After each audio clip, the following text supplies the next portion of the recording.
we can get into our Week 2 recap now. I will start us off here. Thursday night football.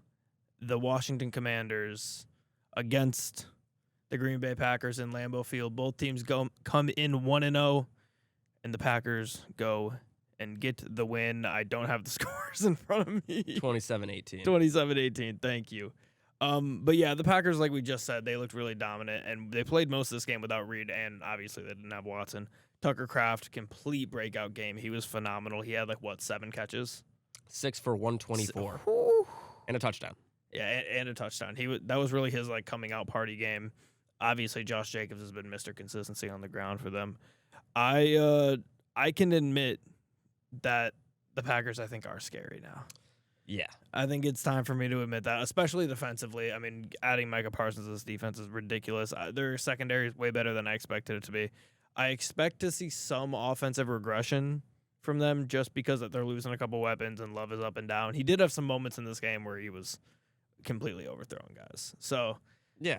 I mean, his deep ball accuracy isn't perfect, but yeah, we saw last year he got injured week 1 with that injury against the Chiefs, and he kind of struggled a little bit last season. Yeah. Didn't look like he took that step forward that we thought he was going to take after he was great to finish the season prior, but he's kind of looked like that player we've seen that season prior. What was that, 2023? Believe so. Yeah, and he looked Toyota-thon Jordan Love, he was fantastic to end that season. He's starting to look a little bit like that player again. He's spreading the ball out. Like you said, they don't have a alpha weapon except for maybe Tucker Kraft, honestly. He's been fantastic. Yeah, he might be their alpha. Matthew Golden, we're still waiting to see him break out a little bit. He had 2 carries in this game, but didn't have a catch. I think that's going to start changing here with Jaden Reed being out. Dontavian Wicks has been good. Luke Musgrave is just a slightly worse Tucker Kraft. He's solid. And the running game was better for them this week. It struggled a little bit week 1 against the Lions, but they were good in this one. 84 yards on the ground for Jacobs, a touchdown. And the defense was dominant. Held Jaden Daniels to not much. They couldn't run the ball either. Ja'Cory Krosky-Merritt, 17 yards, and I guess an injury that we didn't mention, Austin Ekeler. Oh, yeah. Tears his Achilles. Yeah. Very sad. He's, is he 30 or 31? Yeah, he's somewhere in that. Very old. Running backs tend to not come back from an Achilles tear. Especially at 31 years old. Especially at 31. So who knows if we see Austin Ekeler on the field again. And now the outlook for that RB room is Krosky-Merritt and Chris Rodriguez. Yeah. After trading Brian Robinson, which you maybe regret now. Yeah, maybe. Yeah. They should just trade. They should trade for him back. Yeah. He's not doing anything. He's not. As long as, they're going to keep him as insurance. Yeah. In case he gets hurt. But, man, tough for the Commanders. Yeah, the offense was not good at all. They could not run the ball at all. Ja'Cory Krosky-Merritt, I want to call him JCM. Only 17 carries, or 17 yards on 4 carries. Ekeler only had 17 yards. They had 51 yards on the ground total. All 3 of them have had 17 yards. Yeah. And then the biggest concern for me with the Commanders team so far is, where is Terry McLaurin?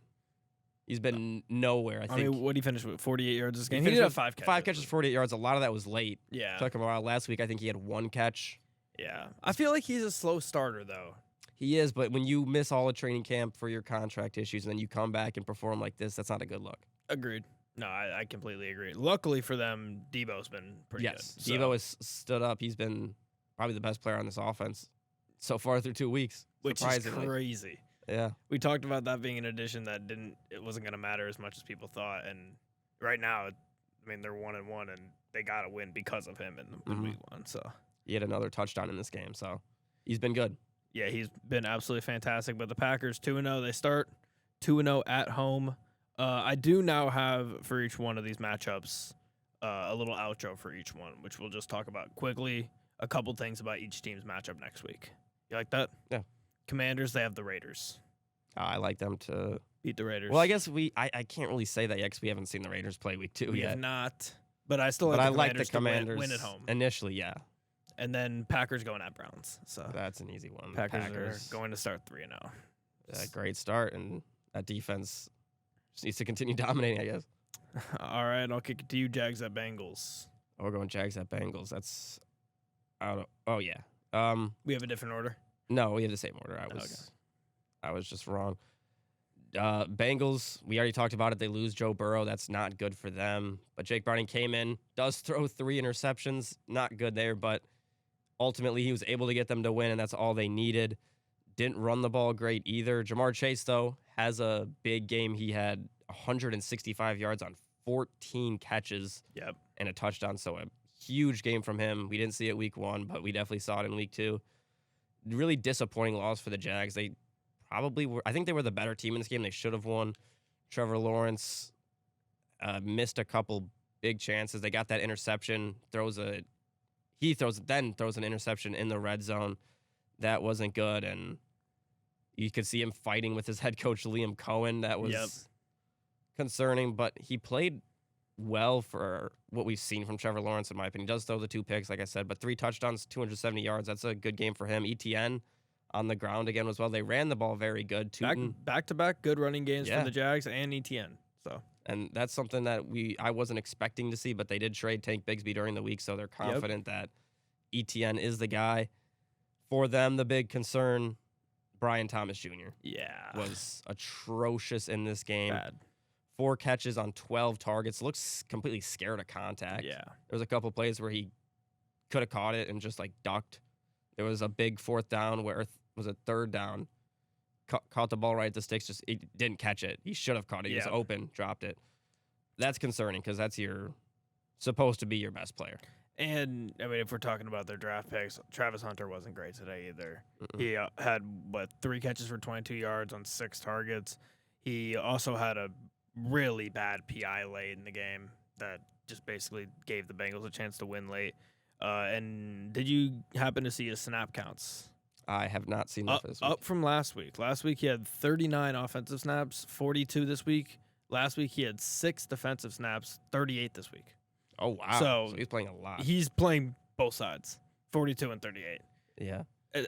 I don't know exactly how, because the stat that I'm looking for only goes back to 2012 tracking-wise, so I can just say that no player has done this since 2012.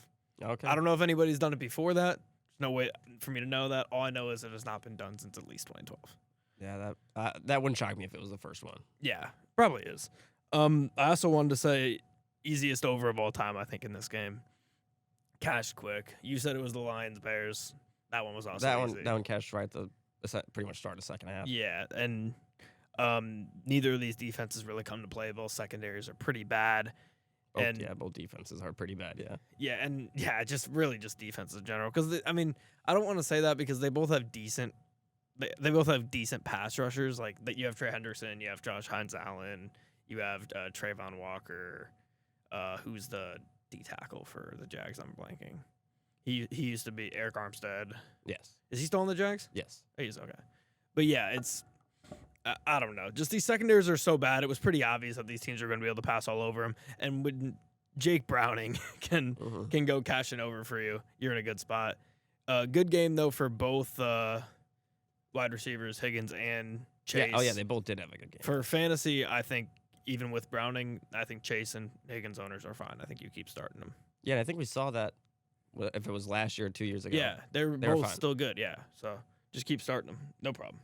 Yeah, not an issue at all. Yeah, I might go pick up Browning. I have Burrow. I might go pick up Browning.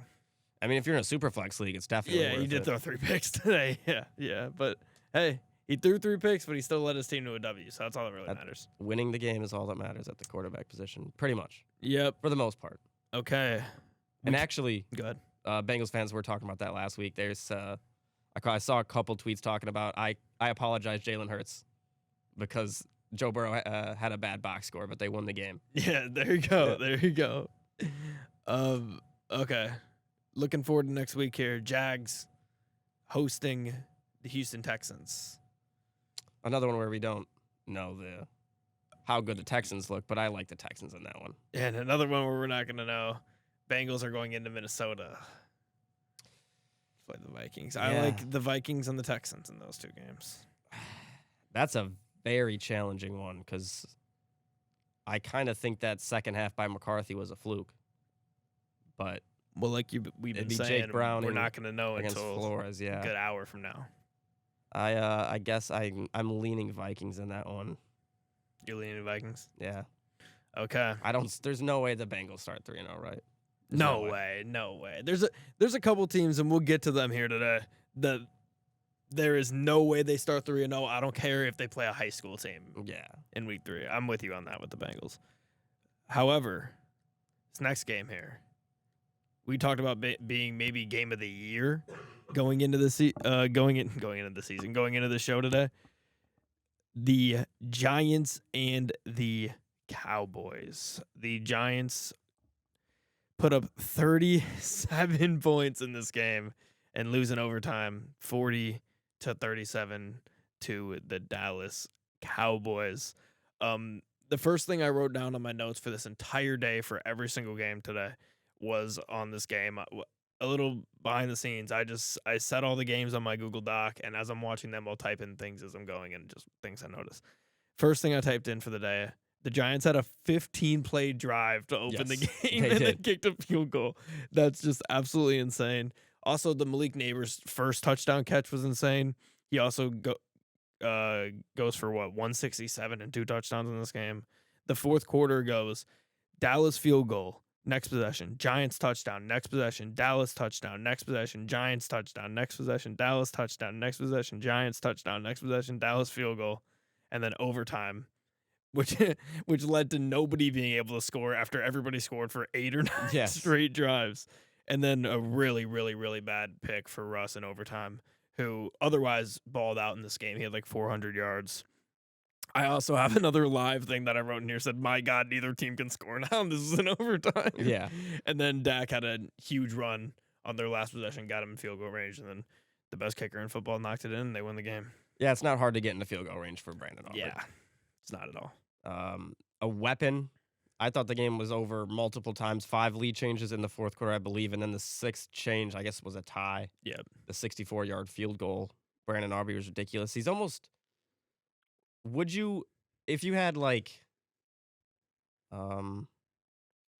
if you have Jake Bates, I guess. What would you trade for Brandon Aubrey? Or if you just didn't have a kicker, because Jake Bates is decent, but... Yeah, he did miss. He's almost worth, like, a... I hate to say it, but like a 3rd-round pick or a 2nd-round pick. I would trade a 3rd or a 4th for him, probably. I wouldn't trade a 2nd. He's almost like a late 2nd, I think I would. All right, Ryan Poles. All right. I mean, we saw Chase Claypool go for essentially a 1st-round pick. Yeah. Brandon Aubrey is by far and away the best player in his position. Claypool trade was one of the worst trades ever, so that can't be the baseline. That's fair enough. It's ridiculous. His leg is worth a lot of money. He's crazy, yeah. I also like, we'll get to him, but I like Tyler Loop as well. Anyways, what's crazy to me about this game is that it's the craziest game of the year so far, but it's between 2 teams that probably neither of them are going to the playoffs, and they're pretty irrelevant. So there's not much I even really want to say about this game. Remarkable that the Giants found a way to put up 37 points and Russ threw for 400. I guess we could say that. I was surprised at how bad the Cowboys defense was. I thought they were going to be better than that, but if that's a sign for what the season's going to be, they're going to be very bad. Yeah, they missed Micah today. They definitely did. Cowboys were able to run the ball good in this game. That was good. My favorite moment of this game, I don't know if this was on, I think it might have been on the 15-play drive. The James Hudson drive. I didn't see that. You know about it. I think the James Hudson drive penalized maybe an NFL record 4 times in one possession. Oh, really? Yeah, the offensive lineman. 15 I thought that was somebody else this week that had that. Four penalties on one possession. That was the offensive lineman for the Giants. No, I thought there was. Xavier Howard had like 3. Yeah. He had like 3 or 4 pass interference their whole base. But James Hudson, 15-yard unnecessary roughness, then a false start, then a 15-yard unnecessary roughness, and a false start, all on the same possession. Really? Yes. That had to, because there was penalties on the 15-yarder. I didn't know that was all from the same guy though. Yes, that's hilarious. 40 yards by one offensive That's lineman. Unbelievable. His pass block rating was 1. Oh my god. Oh my god. Well, what else are we missing? Javonte played well. Yes, he was fighting with Brian Dable on the sidelines pretty much at the end of that drive. It was very funny, but yeah, I mean, Russell Wilson. It's an absurd stat sheet here. This is absurd. It is absurd. Russell Wilson played good in this game. 450 yards. We also saw, don't know what was going on there. Scott Hansen, I was watching Red Zone, was confused as well. Jackson Dart came in a couple times. I don't know how he came in because he came in. Oh, I see him. He is 1 carry for -3 yards. He came in at least, I believe, twice. He came in and handed the ball off once on like an option play on like a 2nd and 5. And then they did it again. So is he 0-1 as a quarterback? I guess he's not a starter though, so I guess that's fine. Yeah. Another thing for fantasy owners, we see Scadaboo get 11 carries. Tyrone Tracy Yep. only get 5. Yep. As a Tyrone Tracy, I didn't draft Tyrone Tracy in any of my leagues, but I did a fantasy draft for someone else, and I drafted them Tyrone Tracy, so I feel really bad about that. Yeah, I mean, I'm a Tyrone Tracy dynasty owner who thought I hit the lottery in the 3rd round. Yeah. Was wrong. Yeah, it's a little concerning. And I think Tyrone Tracy's decent. I do too. I don't know if it's, the only got offensive 5 line carries. or what it is, but yeah. I mean, it is the Giants. Backfield, maybe. Or maybe Cam Scadaboo is just like that. Yeah, I mean, he could be like that. He didn't go off, though. 4.1 a carry. Got a touchdown, though. Wan'Dale Robinson, 142.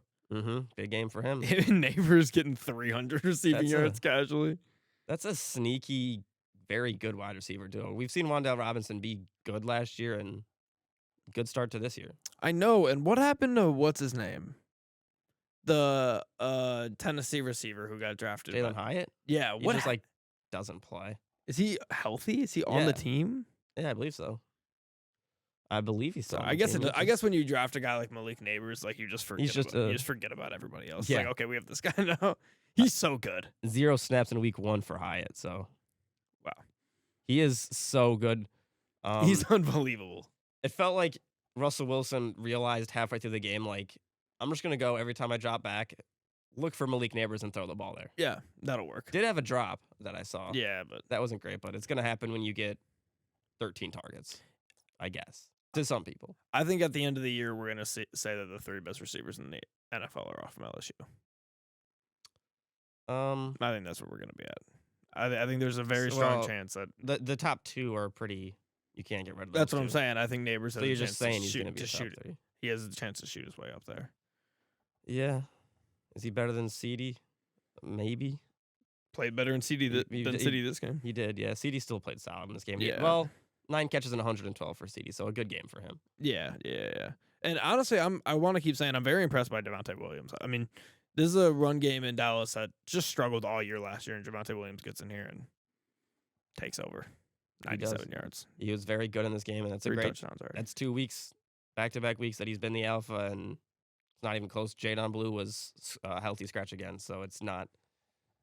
Doesn't seem like he's in the conversation at all, unfortunately. Got to practice to play. Yeah. So, but Dak looks good through 2 weeks. Another 50-plus yard pass attempt game for him. Yeah. Looking ahead here, Giants next game. They got the Chiefs on Sunday Night Football. The Giants, Chiefs Sunday Night Football. This time next week. Thriller. Yeah. Giants, I'm gonna take the Chiefs. I'm gonna take the Chiefs as well, and then the Cowboys go to Chicago for a fun one next week. Yeah, I'm gonna lean Cowboys, honestly. Bears start on Thursday. They lose at home against Dallas. I think I go Bears there. I think the Bears beat the Cowboys. They're better than the Cowboys. I'm gonna go with the Cowboys. Okay. Speaking of the Bears, I'll just take us into this next one because it's the Lions. Yeah, I gotta do a victory lap here. The Chicago Bears go into Detroit after taking the Lions' offensive coordinator, talking a lot of smack in the first half of that game against the Vikings. Oh, you must miss Ben Johnson. Oh, you must miss Ben Johnson. And then Ben Johnson gets beat 52-21 against Detroit to go 0-2 to start the season. The Lions, man, they got a lot of hate after last week against the Packers. And I came on here and I said, we talked about, the Packers are so good before the season. The Packers are so good. And then the Lions lose to them and the Lions are ass now. It's like, okay, well, one of those things can't both be true. The Lions losing to the Packers doesn't mean the Packers are great and the Lions are horrible. And it seems week 2 plays out and it's like, Packers are just really good. And the Lions just laid 52 on this Bears defense at home. The Lions' biggest issue in that game against the Packers, they couldn't get takeaways. They get 4 takeaways technically. Here's my thing, and I want to talk about this. Why do we not count turnover on downs as takeaways? I think it's a team takeaway. It's not a. I think they. No, it's not a team takeaway. It's only fumbles and interceptions. Yeah, I thought it was I think maybe it's a turnover for offense, a team turnover. Maybe, but it's not a takeaway. Yeah. I think it's a team turnover. That might be what it is. Because the Lions forced 4 team turnovers in this game. Lions had 28 first half points. Tesla, gotta talk the Tesla catch. The dude's insane. 2 crazy catches to start his career. They got lucky on that one though. didn't end up mattering. Yeah, I mean, yeah, it doesn't matter. Yeah, I mean, they did get lucky to end the half. If it came down to a touchdown at the end of the game, we could maybe have that conversation. They lost by 30. Yeah. It doesn't matter. The Lions were just fully dialed, though, man. Goff, 5 touchdowns, no interceptions. He had a plus 16% completion over expected this game, which is just insane. Amon-Ra, 3 touchdowns. And then we said it before, Jameson Williams just owns the Bears, bro. But in the last 3 games, including today against the Bears, he has 12 catches for 279 yards and 2 touchdowns against the Bears. Just dominates them. Did you happen to see the Darnell Wright dirty chop block on Hutch late in the game, though?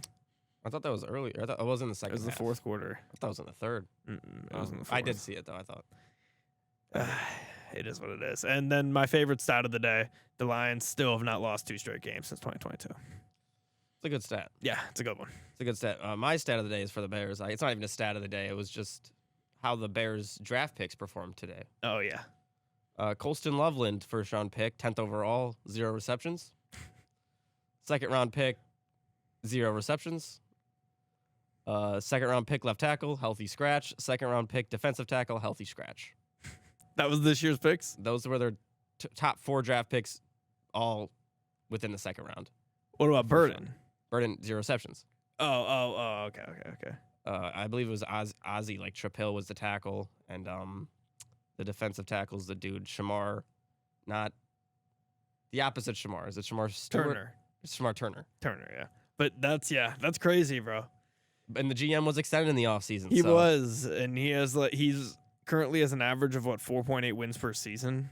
Yeah, that could be. And if you look at his draft classes, he might not have drafted a Pro Bowler yet, even a Pro Bowler, in 4 draft classes. You're saying he hasn't drafted a Pro Bowler? I'm not sure. Definitely not drafted an All Pro. He didn't draft Roquan. No, he traded Roquan. Yeah. Used a second round pick to get Chase Claypool. I don't think he has drafted a Pro Bowler. I mean, I have the draft classes here. I just don't. I mean, I don't know if any of them snuck their way in. Ozzie Trapillo, offensive tackle, college, and sure, yeah, Shamar Turner. Because like Rome or Caleb wasn't. On top of that, drafted a punter in the 4th round. Yeah. Oh yeah. Can't forget that. Who does get a lot of work. But isn't that good? Yeah. Honestly? Yeah. They just are almost forced to use him at this point. Yeah. Tyreek Stevenson is not good. Darnell Wright has been. I mean, you can say whatever you want. He has not been good. Yeah. He has not been. Not what they expected. Gervon Dexter's been okay. No one else in that draft class. I mean, Kyler Gordon, Brisker, and Braxton Jones all play. Are they all great? No. Yeah, I mean, and they don't even really play because half of them are hurt. Yes, and then there's Velus Jones. Never forget. Velus Jones, just maybe the worst pick of this century. Just horrible. Yeah, just horrible. I honestly, I'm starting to feel bad for Bears fans. I know you don't. I know you don't. Yeah, but I definitely don't. Luckily, I know a couple Bears fans who didn't. We're lucky enough to not watch the game today. So yeah, I mean, it felt good, man. It felt good. You asked me if it felt better or worse than the Cowboys win last year after the 2 years ago with the PI bullshit, and then the Lions go back into Dallas and whoop them. This one felt better to me. It just, after last week, everyone just talking about the new coordinators, the Lions were Ben Johnson merchants, and it's not even just all the shit talk about the Lions, it's all the shit talk about Dan Campbell and calling him a Ben Johnson merchant that gets to me and pisses me off. So for him to just go and just stomp on Ben Johnson's neck for 4 quarters and intentionally run up the score. I love. Which Ben Johnson said he didn't. He didn't think he did it on purpose. It was just that's what they do on that side of the field, and they should keep doing that. What, you mean the running up the score? The go for it on 4th and goal. He's like he was fine. Oh yeah, I mean that's what Ben Johnson would have done if he was on the Lions in this last year. So I love to see that though. I still like Ben Johnson. I think it was a little bit scummy to go to the Bears, but I still like him, and I think he's gonna end up being a good head coach. I do. Yeah, Caleb Williams wasn't great in this game.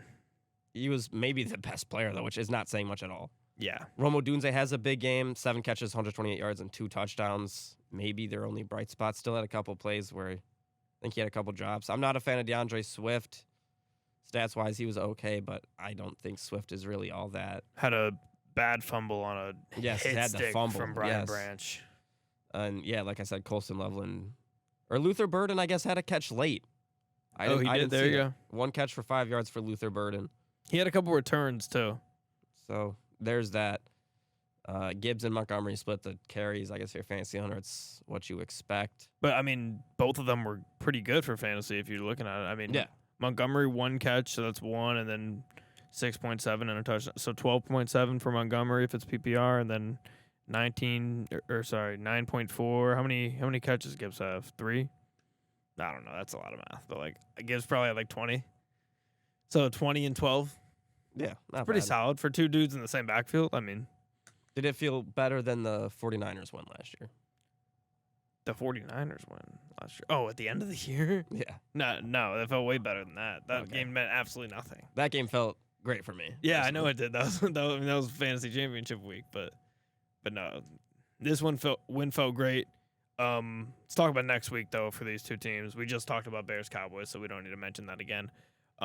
Lions go into Baltimore to play the Ravens Monday Night Football next week. That's gonna be a That's a game. good game. Yeah, Ravens. Ravens. Yeah, I think you should know my reasoning for that one though. Lamar against the NFC. Yes, he owns them. Yeah, and the Lions aren't good against the Ravens. Yes, I mean you say it yourself every time, even though I haven't really ever seen it. You say the Lions aren't good against scrambling quarterbacks. That was a thing. That's just not a thing anymore. You said it. It was though. a That thing for like your a big full thing. like year and a half. You always talk but about that how you're hasn't been a petrified of thing. Lamar. That hasn't been a thing in a while. Have they played it great? Have they played Lamar? They've lost the last 2 times they played him. I guess you guys beat Anthony Richardson, but that's not saying much. Yeah, maybe it's good running quarterbacks. They're not good. Yeah. Okay, you want to take us Rams Titans? And well, who are the Bears playing? Or we talked We said about it already. Cowboy Bears Yeah. Cowboys. I Yeah. got the Cowboys. I got the Bears confidently. I got the Cowboys. But yeah, Rams Titans. Kind of just was stuck in the back of a lot of great 12 o'clock games. Yep. And dominant games, so you didn't see too much of it. But Rams played very well. Cam Ward on the other side, he played okay, maybe better than his week 1 game. And yeah, that's a big for sure. thing. Yeah. They ran the ball okay. He got the ball out. Amon-Ra had a decent game, but overall, you still want to see a little bit more. And I still think Brian Callahan is kind of a clown and a bad coach. You hate Brian Callahan?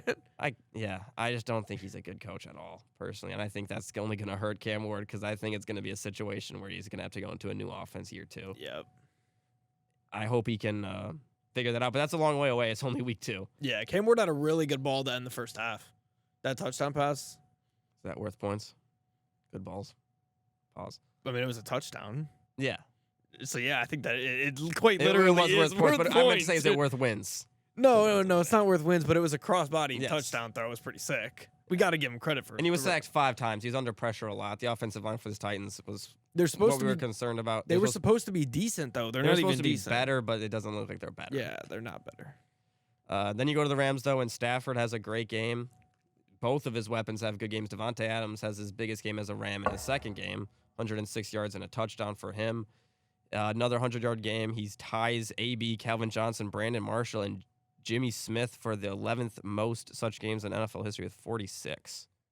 There you So go. 4,600-yard games for him. The only one ahead of them is Julio Jones with 47 since starting his career in 2014. Wow. So good for him. He's a great receiver, one of the best of all time. He's a Hall of Famer. Davante? Yeah, he's a Hall of Famer, right? Gotta be. It's tough to be a Hall of Famer though. I think In the Davante's a NFL. Hall of Famer. He's not first ballot. He hasn't won a Super Bowl. He I hasn't don't know been if that to a Super matters Bowl. as much. I think he's got to be a Hall of Famer. Yeah, I think he's got to be a Hall of Famer. Has he ever led the league in yards? Yeah, I believe so. I don't know. He actually might not have led the league in yards. He might have led him in touchdowns, though. I'm saying he's a Hall of Famer. I don't think he's first ballot though. I mean, is Julio a first ballot Hall of Famer? Yes, but I guarantee you Julio's stats wipe him. I guarantee it. I mean, I you don't have said him in front of Super me. Bowl, but that's a close. Is Julio Antonio went to Brown a Super Bowl. is Antonio Brown a Hall of Famer? He went to one though. I guess he didn't win one. Antonio Brown won one. Is he a Hall of Famer? Did Wait, Antonio actually, Brown no. win? Actually, I He don't was think not he on did. that He did. team. He No. did not win one. You're right. He did not win one. Is he a Hall of Famer? He hasn't been to a Super Bowl either. He's a Hall of Famer, but I also don't know if he's first ballot. think I don't he- know. I think actually both of them cleared Davante in stats, though. I think Julio and AB would both have. Well, I wish we had our. Well, I mean, we're about to. He's could have the most 100-yard games in history, or How- not in history, but he's passing those guys who are first ballot Hall of Famers. Is he ahead of Julio and AB? He's one behind Julio, and he's tied AB, Calvin Johnson, Brandon Marshall, and Jimmy Smith. Yeah. Maybe then. Yeah, he's up there. Yeah, maybe. Maybe underrated, but Puka was great in this game too. I think it's just tough to be a first ballot Hall of Famer these days unless you're like an absolutely iconic player. Yeah, I mean, I guess I've been petitioning for Reggie Wayne to be a Hall of Famer for years now, and he hasn't had it. So yeah, he has a Super Bowl. There you go. And a touchdown in a Super Bowl and more yards than a lot of these guys. I saw that apparently there's a trend that Sean McVay doesn't like to run up the score. I guess that's a thing. So look for maybe that's a betting angle in the future. Don't bet the Rams on a big spread because they don't like to run up the score. It's interesting. I guess I just never thought of it. Neither have I, but I saw some Rams fans talking about it online that Sean McVay ran it up with Goff in his year 1 and then stopped running it up. So something to look for. Maybe it makes sense to just keep some of your offense. Yeah, I don't hate that. Don't show everything. That's about all I have here, though. Oh, the Rams moved to 2-0. They're another one of those teams. I think the Rams are. I think the Rams are good, but I don't think they have one of the best 5 records in the league. Good. I don't know. I think they could. They had a good win against Houston last week, and then they had to get me this week. Yeah, I mean that's true, but I still think they're good. I think they're worthy of being a 3-0 team if they were to get there. I mean, like I said, they were the only team that gave the Eagles a chance in the playoffs last year. So. And speaking of, that's who they play next week. They're going into Philly. I got Philly there though. If it's in Philly, I got Philly. I mean, we saw Philly run the ball a lot. And then the Titans stay at home against Indy. I got Indy in that game. I do as well. Here we go. Next game here, we have the Patriots and the Dolphins, which turned out, despite this being 2-0-1 teams, turned out to be a pretty fun game. Yeah, honestly, it would have been game of the week or game of the day if it wasn't for the Cowboys. Right. I think we need to just say overall, this 12 o'clock slate was great. It was cinema. Not to hit the hold on. Cinema. There it is. It was cinema.